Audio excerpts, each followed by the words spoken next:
सुप्रभात मेरे प्यारे छात्रों। पढ़ाई लिखाई हो रही है आप लोगों की। सभी वीडियो को देखिएगा ध्यानपूर्वक, ठीक है, सभी विषयों से। चलिए, इस वीडियो में मैं बात करूंगा क्लास 9 हिंदी क्षितिज और गद्यखंड का अध्याय 4। क्या नाम है? सांवले सपनों की याद। ठीक है। चलिए, एक पक्षी प्रेमी जाबिर हुसैन से संबंधित ये हम लोग पढ़ेंगे। तो पहले देखते हैं हम लोग लेखक के बारे में।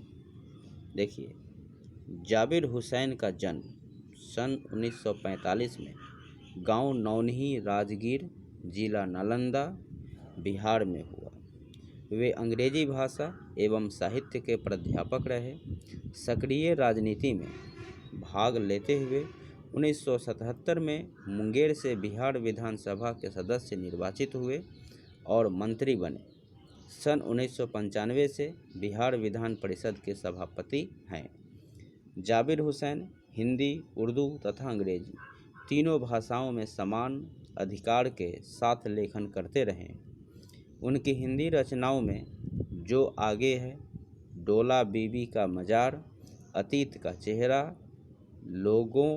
लोंगा, एक नदी रेत भरी प्रमुख है। अपने लंबे राजनैतिक सामाजिक जीवन के अनुभवों में उपस्थित आम आदमी के संघर्षों को उन्होंने अपने साहित्य में प्रकट किया है। संघर्षरत आम आदमी और विशिष्ट व्यक्तियों पर लिखी गई उनकी डायरियाँ चर्चित प्रशंसित हुई है।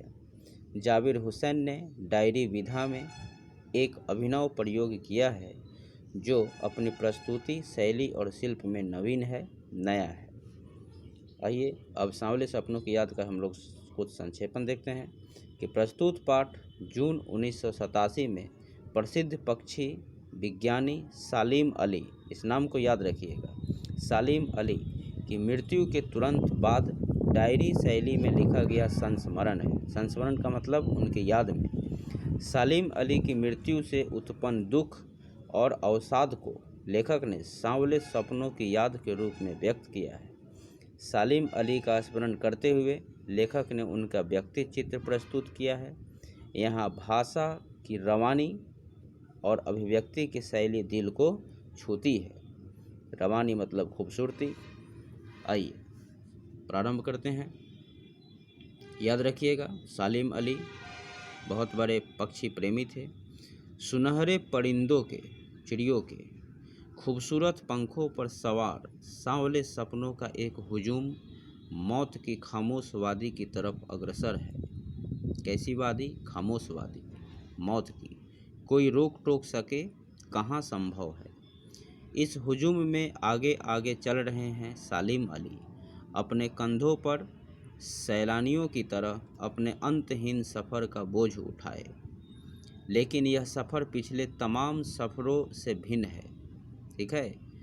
भीड़ भाड़ की ज़िंदगी और तनाव के माहौल से सालिम अली का यह आखिरी पलायन है, मतलब अंतिम यात्रा। अब तो वो उस वन पक्षी की तरह प्रकृति में विलीन हो रहे हैं जो ज़िंदगी का आखिरी गीत गाने के बाद मौत की गोद में जा बसा हो। कोई अपने जिस्म की हरारत और दिल की धड़कन देकर भी उसे लौटाना चाहे तो वह पक्षी अपने सपनों के गीत दोबारा कैसे गा सकेगा। मतलब जो मर चुका है उसे जीवित नहीं किया जा सकेगा। मुझे नहीं लगता कोई इस सोए हुए पक्षी को जगाना चाहेगा। वर्षों पूर्व खुद सालिम अली ने कहा था कि लोग पक्षियों को आदमी की नज़र से देखना चाहते हैं। यह उनकी भूल है। ठीक उसी तरह जैसे जंगलों और पहाड़ों, झरनों और आबशारों को वो प्रकृति की नज़र से नहीं, आदमी की नज़र से देखने को उत्सुक रहते हैं। भला कोई आदमी अपने कानों से पक्षियों की आवाज़ का मधुर संगीत सुनकर अपने भीतर रोमांच का सोता फूटता महसूस कर सकता है? कभी नहीं। एहसास की ऐसी एक उबड़ खाबड़ ज़मीन पर जन्मे मिथक का नाम है सालिम अली। ठीक है। पता नहीं इतिहास में कब कृष्ण ने वृंदावन में रासलीला रची थी और शोख गोपियों को अपनी शरारतों का निशाना बनाया था। कब माखन भरे भाड़े फोड़े थे घड़ा और दूध छाली से अपने मुंह भरे थे। किसके बारे में है? कृष्ण के बारे में। कब वाटिका में, बागीचा में छोटे छोटे किंतु घने पेड़ों की छाह में विश्राम किया था। कब दिल की धड़कनों को एकदम से तेज करने वाले अंदाज में बंसी बजाई थी। और पता नहीं कब वृंदावन की पूरी दुनिया संगीतमय हो गई थी। पता नहीं यह सब कब हुआ था, लेकिन कोई आज भी वृंदावन जाए तो नदी का सांवला पानी उसे पूरे घटनाक्रम की याद दिला देगा। हर सुबह सूरज निकलने से पहले जब पतली गलियों से उत्साह भरी भीड़ नदी की ओर बढ़ती है तो लगता है जैसे उस भीड़ को चीर कर अचानक कोई सामने आएगा और बंसी की आवाज़ पर सब किसी के कदम थम जाएंगे।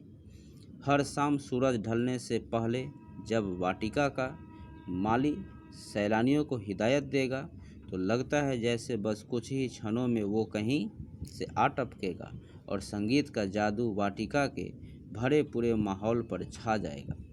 वृंदावन कभी कृष्ण की बांसुरी के जादू से खाली हुआ है क्या? नहीं। मिथकों की दुनिया में इस सवाल का जवाब तलाश करने से पहले एक नज़र कमज़ोर काया वाले उस व्यक्ति पर डाली जाए जिसे हम सालिम अली के नाम से जानते हैं। उम्र को 100 तक पहुंचने में थोड़ी ही दिन तो बच रहे थे। संभव है लंबी यात्राओं की थकान ने उनके शरीर को कमज़ोर कर दिया हो और कैंसर जैसी जानलेवा बीमारी उनकी मौत का कारण बनी हो, लेकिन अंतिम समय तक मौत उनकी आंखों से वह रोशनी छीनने में सफल नहीं हुई जो पक्षियों की तलाश और उनकी हिफाजत के प्रति समर्पित थी। सालिम अली की आंखों पर चढ़ी दूरबीन उनकी मौत के बाद ही तो उतरी थी, मतलब चश्मा। उन जैसा बर्ड वाचर पक्षियों को देखने वाला शायद ही कोई हुआ हो, लेकिन एकांत क्षणों में सालिम अली बिना दूरबीन भी देखे गए हैं। दूर क्षितिज तक, मतलब आसमान तक, दूर क्षितिज तक फैली ज़मीन और झुके आसमान को छूने वाले उनकी नज़रों में कुछ वैसा ही जादू था जो प्रकृति को अपने घेरे में बांध लेता है। सालिम अली उन लोगों में थे जो प्रकृति के प्रभाव में आने की बजाय प्रकृति को अपने प्रभाव में लाने के कायल होते हैं। सोचिए, प्रकृति के प्रभाव में नहीं, प्रकृति को अपने प्रभाव में लाते थे। उनके लिए प्रकृति में हर तरफ एक हंसती खेलती रहस्य भरी दुनिया पसरी थी। यह दुनिया उन्होंने बड़ी मेहनत से अपने लिए गढ़ी थी। इसके गढ़ने में उनकी जीवन साथी तहमीना ने काफ़ी मदद पहुंचाई थी। तहमीना स्कूल के दिनों में उनकी सहपाठी रही थी। चलिए, इस वीडियो में आज हम लोग इस सालिम अली सांवले सपनों की याद को यहाँ तक देखे हैं। नेक्स्ट वीडियो में मिलते हैं इसके शेष भाग के साथ। तब तक के लिए धन्यवाद।